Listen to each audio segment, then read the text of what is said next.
Hello everybody. Today we're gonna make a little tutorial. Well, we're gonna read what we have in W3 schools about CSS drop-downs. But first of all, I want to say that this is a little bit advanced option for your menus. Because, well, if you have just started, maybe it's going to be a little bit difficult, but I think that I can explain it, explain the main difficulties about it, and I'd like you to try to configure, to write, or to program a little drop-down menu. But if you don't get it, it doesn't matter, you can create a simple one. Okay, so first of all, here in CSS drop-downs, remember what it is when you click, when you go to a button, you see how a drop-down appears when you hover it. Okay, it changes the cursor.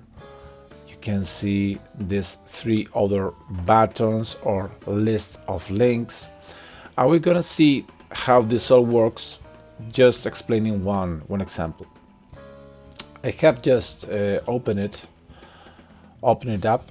It's just one of the examples that appear here in the drop-down menu in W3 schools, and you see how it works. When you click it, this all appears. So in HTML code is very simple.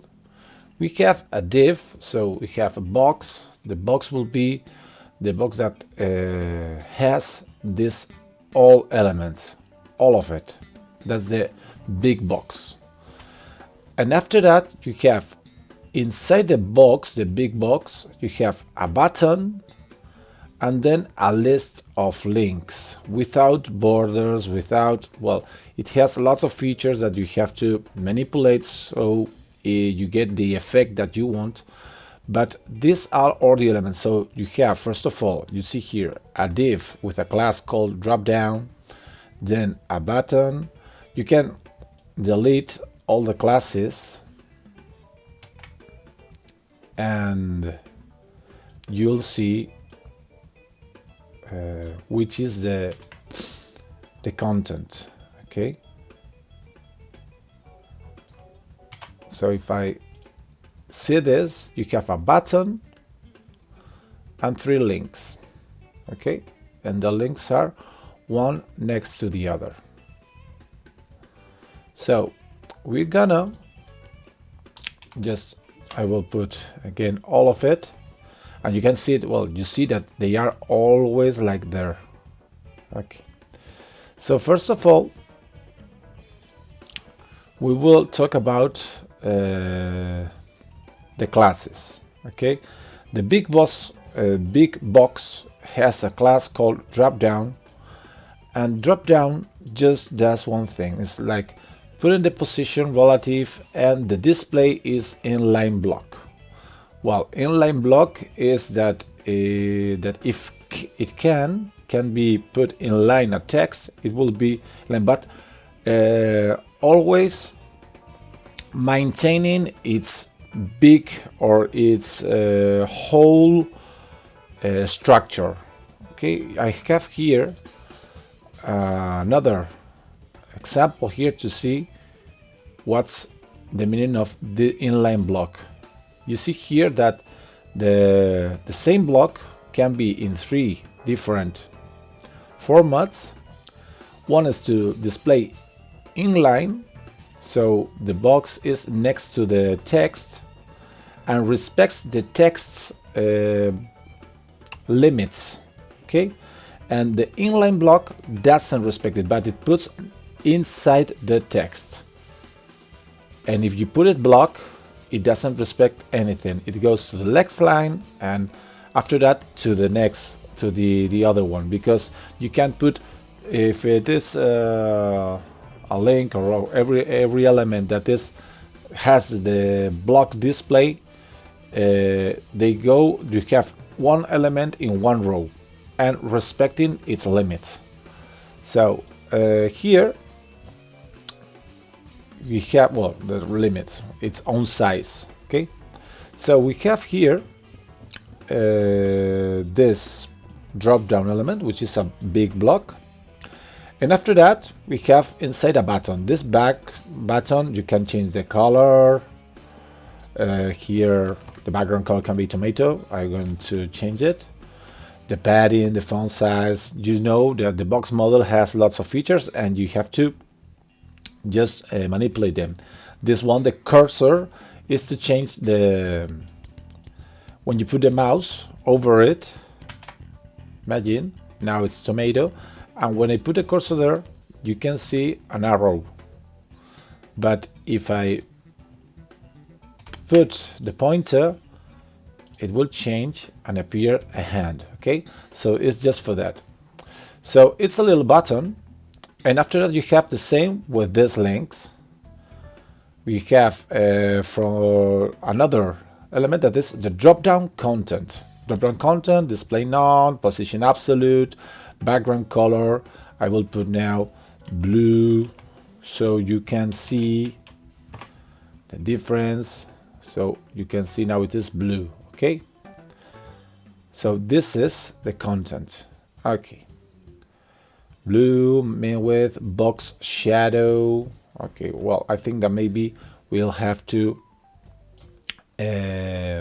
explain this, but remember that it is a little box and has no borders and all that. Okay, so what else?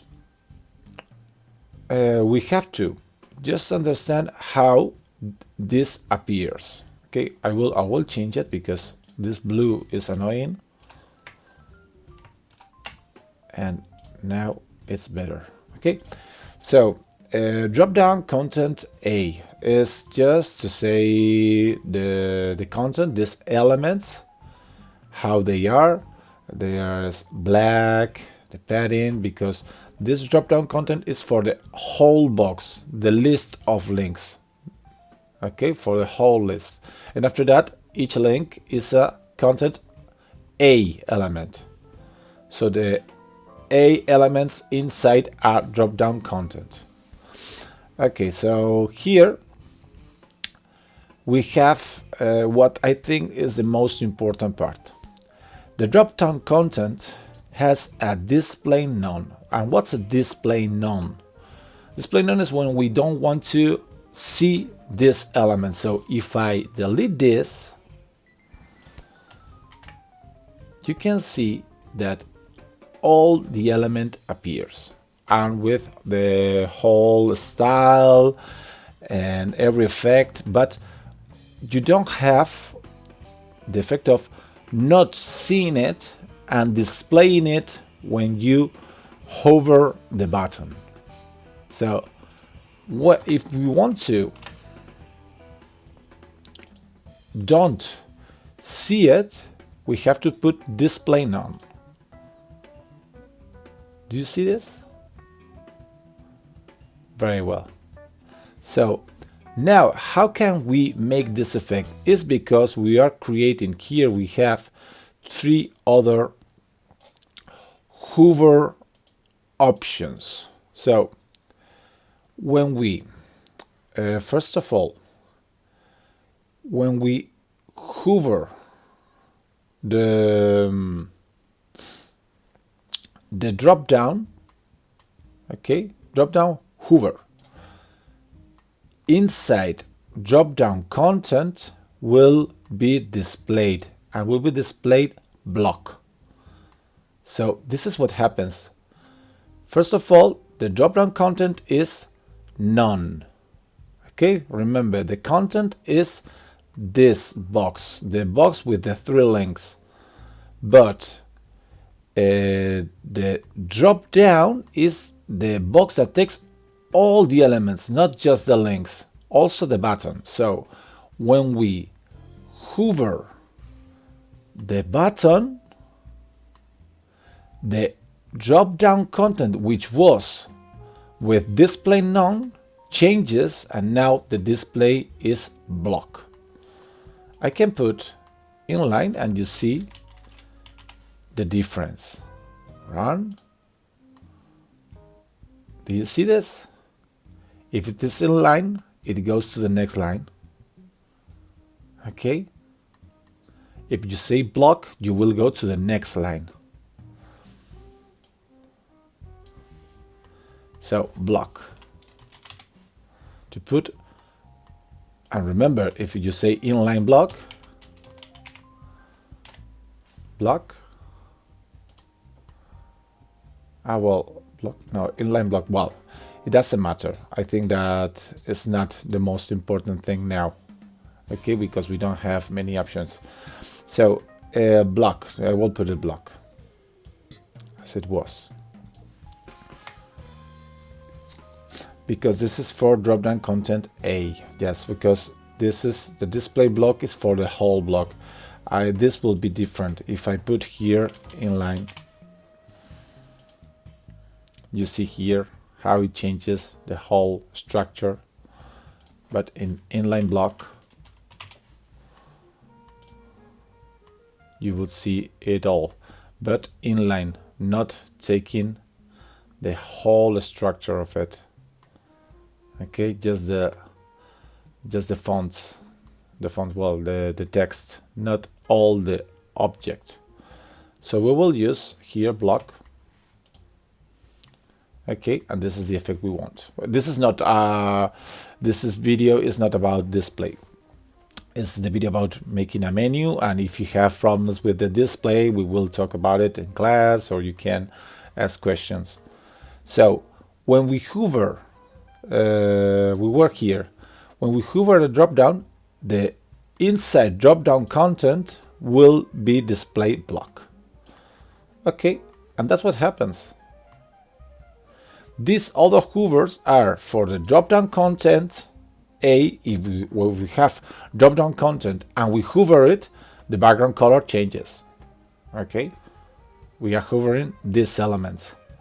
We can change the color and say green or tomato also. Run it and it becomes tomato.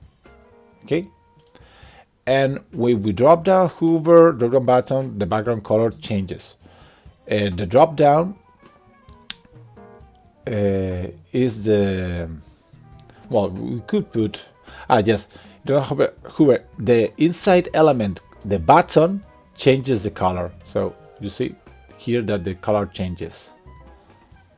Okay, and the effect is not very good because we have tomato color, and after that we have this green. So it's better to have maybe red. So it changes the color, but maybe a little bit more smooth. Okay, so these are all the effects, and I think that the most important thing is to understand this display effect, because if we choose the non-display, we don't see all this. This only appears when we sorry. This only appears when we hover the whole element. And see one thing, it's not about we are hovering the drop down. Drop down is the box, this box with all the elements. So the elements don't disappear when we click, when we hover these elements, because we are also hovering the whole box. Okay, but if we get out, now we don't have anything here because the display is none, but it will appear when we start from here. So the effect is very good. It's all made with CSS, and I think that is very interesting. So I hope that this video will be useful for you, and it will be a little bit more easy for you to understand how the drop-down menus work. So see you in the next video. I will try to maybe split this video if it's too long, and we'll see each other in class or in the next video. See you.